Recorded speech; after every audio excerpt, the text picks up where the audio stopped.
em qual outro momento? Beleza, então a cultura é muito forte, a gente sempre Muito. preocupado com esse medo do outro, né? Aham. Aí você morou em Santa Teresa quanto tempo? Saiu de lá, foi para onde? Isso. Então, nessa construção também cultural a qual eu me empreguei, né, tem um ponto de vista muito cultural numa cidade do interior, sobre o ponto de vista também religioso, né? Sim. Então, eu fui criado num ambiente religioso, né, e a partir disso eu também me empreguei de ter essa busca ativa, né, de Deus, de um sentido maior para minha própria existência. E a minha mãe brinca até que eu falava, né, que desde a minha infância eu queria ser padre, Desde pequeno. desde pequeno.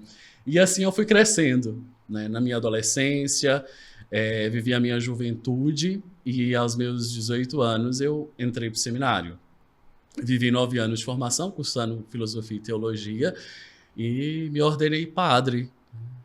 E estive, né, como padre em quase 3 anos, né? E aí hoje já tem 2 anos e meio que eu deixei o ministério, né? E deixa eu abrir o parênteses, né? Eu conheço o Rainer há um tempo já e eu partilho também, vocês sabem disso, né? Vocês que me acompanham, a maioria sabe que eu também já fui padre, né? Mais tempo, inclusive, do que Sim. você, né? Aham. Só porque hoje não é sobre mim, outro dia vocês vão ver falar sobre mim. Hoje não. Hoje é sobre o Rainer.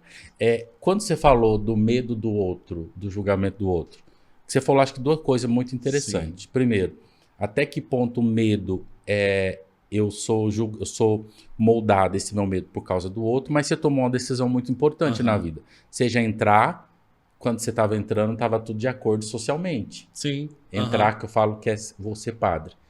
E como foi a decisão de sair, ligado Aham. com o medo? Medo de quê? Ou não teve Aham. medo? Foi isso? Elias, aqui eu falo sobretudo sobre o medo da decisão. Uhum. Existia um medo da decisão de ingressar nessa vida religiosa, mas aqui foi condicionante o outro. Eu também entrei pelo outro. Eu Uhum. entrei numa perspectiva mais altruísta. Esse, Pensando em esse mim, entrar pelo outro, só para eu entender. E as pessoas também entenderem. sim. Você entrou pelo outro porque alguém queria que você Aham. entrasse, ou eu entrei porque eu quero ajudar o outro? É porque eu entrei porque eu quero ajudar o outro, né? Ah, tá. Não é porque você foi obrigado. Não Teve existia. um outro que me Não, obrigou. não. Entendi. Eu entrei com muita liberdade, né? E assim fiz esse ingresso, mas pensando na minha realização pessoal, mas sobretudo também condicionando essa minha decisão para ser benéfico a um outro. Ok. Então a decisão de uma vivência também para o outro. Mas a decisão de sair do ministério, aqui não tinha tanto um outro, mas tinha a minha Uhum. singularidade.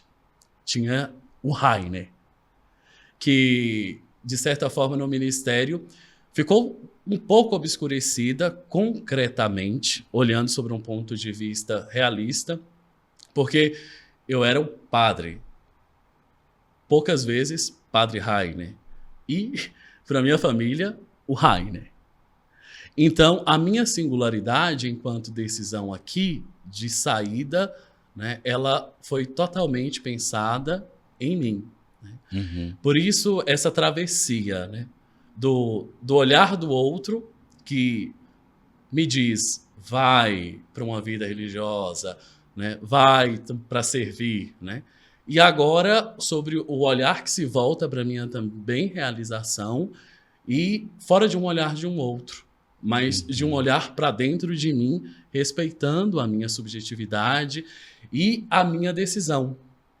E confrontando com outros olhares que agora não são muitas vezes motivadores, mas são olhares que, de certa forma, restringem a perspectiva de uma decisão agora, de uma saída ministerial, porque as pessoas querem o padre enquanto serviço, né? E sair de um ministério é totalmente adverso daquilo que é o querer do povo. É perder um pouco a utilidade, será?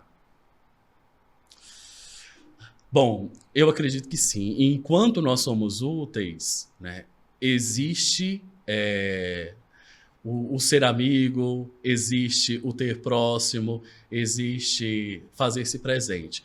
Quando a gente perde a utilidade na vida do outro, a gente, de certa forma, perde muitas vezes o valor, perde muitas vezes aquilo que é a qualidade. Uhum. E talvez isso que você falou, eu queria entender, porque talvez pode ajudar muitas pessoas. Você trouxe lá, fala, não, o outro para mim sempre foi muito importante. Então eu não vou fazer, eu tenho medo de dar um passo, porque o que o outro vai pensar. Isso, inclusive, a gente escuta muito na clínica, né? Pessoa Sim. que fala assim, nossa, eu queria fazer, mas o outro. Queria fazer essa faculdade, mais o outro. Queria tomar essa decisão, mais o outro. E aí chegou no momento, quando você fala, não, tem algo aqui nessa vida de padre que não faz mais sentido, ou alguma coisa nesse sentido aí, como que você consegue se libertar desse olhar tão cruel desse outro? Que talvez pode ajudar tantas pessoas que ainda tá sob esse jugo. Eu faço porque o outro. Toma decisão por causa do outro. Uhum. É um tanto desafiador, né? Uhum. Aqui, esse medo do decidir-se, ele é realmente assim algo que a gente se coloca e deve se olhar assim com profundidade, né? Porque o que fica, sobretudo? Se a gente pensar no final de uma relação, o que fica, né? Fica o casal, né? Fica a instituição, aquele que serviu, né? O que fica, né? Fica cada um com a sua singularidade, né? E cada um com as suas vivências, continuando viver, né? Uhum. E, sobretudo, foi isso, né? Que eu fiz. E, ao mesmo tempo, nesse olhar muito íntimo, e aqui a psicanálise também me ajudou muito a ter um olhar muito humanizador sobre o meu sentir para dar sentido, porque o que eu estava sentindo... Olhar para o que você está sentindo, a sua demanda. Isso, olhar para aquilo que eu sinto para dar um sentido diferente. Uhum. Dá um sentido diferente. E o que eu sinto aqui, né? Só esse sentir eu poderia dizer sobre mim mesmo. Nenhum outro poderia sentir como eu estava sentindo. Uhum. E poderia viver como eu vivia, ou poderia desfrutar de uma decisão diante daquilo que eu gostaria de assim me decidir. Então, quem é o ser capaz de decidir, se não eu mesmo? E foi aí onde eu entendi que o olhar do outro pode até dizer sobre mim, mas quando eu sou capaz de dizer sobre mim mesmo, no meu valor, na minha possibilidade de recomeço, na minha possibilidade de ver o mundo também de uma outra forma, né, de uma outra realidade, a qual eu também posso me sentir também ali pertencente e alguém capaz de continuar também olhando para um outro diante de um caráter humano, no ministério de humanidade, né? Num serviço de humanidade, porque hoje eu também sou psicanalista. Então eu não parei de ouvir pessoas, né? Não parei... Ou na sala de aula, né? Ou na sala de aula. Então, esse olhar libertador do olhar do grande outro se deu a partir de quando eu comecei a olhar com valor para mim e ser um ser também preocupante, né, de como eu me sentia e do sentido que eu procurava para minha própria existência.